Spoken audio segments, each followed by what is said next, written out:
And joining us now for analysis on the situation in the Middle East is Rod Martin. He's geopolitical analyst and CEO of Martin Capital. Good to see you this early Monday morning, Rod. Thank you for joining. We saw that Iran violated the ceasefire with unsuccessful drone attacks targeting commercial shipping in Kuwait's airport. They were successful in hitting the airport, actually. And at the same time, Israel took an aggressive approach toward Hezbollah, including a strike that reportedly killed 9, despite a White House brokered peace deal. Iran then retaliated with missiles at Israel, and then Israel responded with airstrikes on Iran. So all of this comes as we just saw President Trump saying that the negotiations are making progress.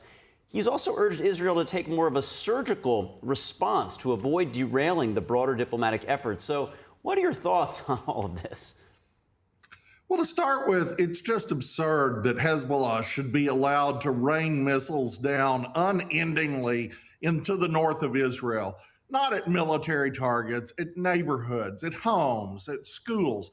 This just goes on and on and on. Thousands of these missiles, and Israel is supposed to just hold fire. That's absolutely unacceptable. And Netanyahu is exactly right. You know, this just can't go on. But when you elevate that to the Iranians actually firing ballistic missiles at Haifa and Tel Aviv and Jerusalem, what are they thinking? And of course, I can tell you what they're thinking. They're thinking they are playing to the American voter. They have read Donald Trump wrong based on his predecessors, who have all been just completely compelled by their read of the election cycle they happened to be in the past. Iran believes we have no stomach to continue this for the very good reason that in the past, we haven't. Our administrations haven't. And if they just waited us out, they won by default, not because the North Vietnamese could win on the ground, not because the Taliban could win on the ground, but because they could win the propaganda war in Washington, D.C. I don't think they have the correct measure of Donald Trump. I think if Donald Trump was going to make a bad deal, we'd have had it a month ago. I think he is negotiating their surrender in effect, whether they stay in power or not. And until he's satisfied with that, I don't think there's going to be a deal. But he certainly doesn't want needless hostilities going on in the interim that drags this out beyond what has to be. Yeah, indeed. And we see Iran continuing to provoke. But that, of course, then gets the response from Israel. Now, here in America, to the left of the president, they say he should have never went in at all in the first place, and that they should just leave the Middle East entirely. But then to the right, where they're more hawkish, they say that there should be no peace to be had with the Iranian regime and the mullahs. The president seems to be ignoring both. He's blazing his own path. He seems committed to diplomacy. Your thought on if diplomacy could be achieved with the Iranian regime? Well, the main thing making some kind of peace deal possible is the blockade.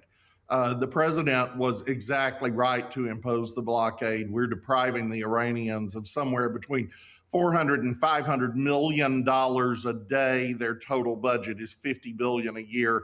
This doesn't work for them. They are at that point where they're having trouble paying key people, and I think that's the key point. The president continues this negotiation process in which they might be able to survive and save face to a degree while actually meeting his demands. But in the alternative, eventually, a bunch of soldiers who aren't getting paid are going to do what soldiers not getting paid have done throughout history and turn on the people not paying them. And there's just no escaping this. So I don't know how long that takes, but I think you're exactly right. Donald Trump is on his own time frame. I think he thinks he can win the midterms even if this continues for a while. I don't think that he agrees with the pundits, and I don't think he cares that much either. He knows he's not running for re-election, and he's going to do what he believes is right for America regardless. So again, the Iranians are miscalculating this. His pain tolerance is higher than theirs, no matter what the Atlantic wants to say about it. And this is going to end well, I believe, for us. Indeed, it seems like with the president, the more he gets attacked, the more his popularity seems to rise. I guess they say, no press is bad press. I want you to dig a little deeper, if you could, Rod, into both the blockade and the economic fury component that is allowing the president to have this leverage. It doesn't seem like it gets talked about enough, but how is that actually putting an impact onto the regime and their ability to maneuver? Well, it's working really well for us and really badly for them. As I said, they're losing about $400 to $500 million per day. Per day. This is not a country that can sustain that. And there's only so far fanaticism will get you, because everyone is not equally fanatical. So it is having a tremendous impact on the economy, of course, but it is especially having an impact on the regime's ability to pay the people it needs to defend itself and pay those Iraqi proxies who it's brought in to keep order in the streets, and just all the different things that it wants to do. I would add to that the president was wise to conduct these strikes when he did at the beginning of March.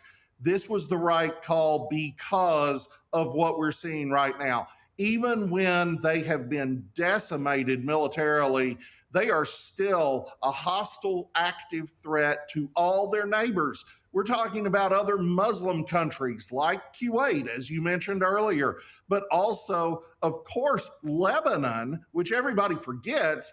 Hezbollah is not Lebanon. Hezbollah is an occupying force in Lebanon that reports to the Iranian regime. They are as much a danger to the Lebanese people as they are to the Israeli people. Everywhere Iran touches is harmed deeply, and they were building 20,000 ballistic missiles, which would overwhelm any possible air defenses you could construct in the region.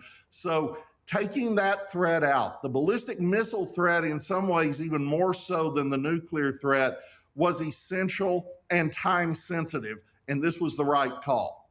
And Rod, just as we finish up, outside of the Middle East, how do the other theaters, the Asia Pacific and the Russia-Ukraine war in Europe, how does that all affect what's happening in the Middle East? Well, that's just beautiful. I mean, the truth is, you see the Ukrainians every day hitting more of Russia's oil infrastructure.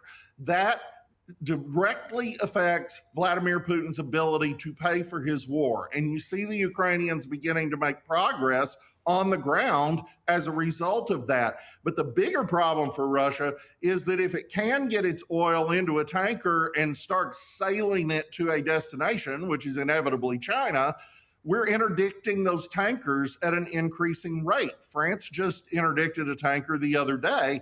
And the net result of that isn't that you're going to capture every single Shadow Fleet tanker.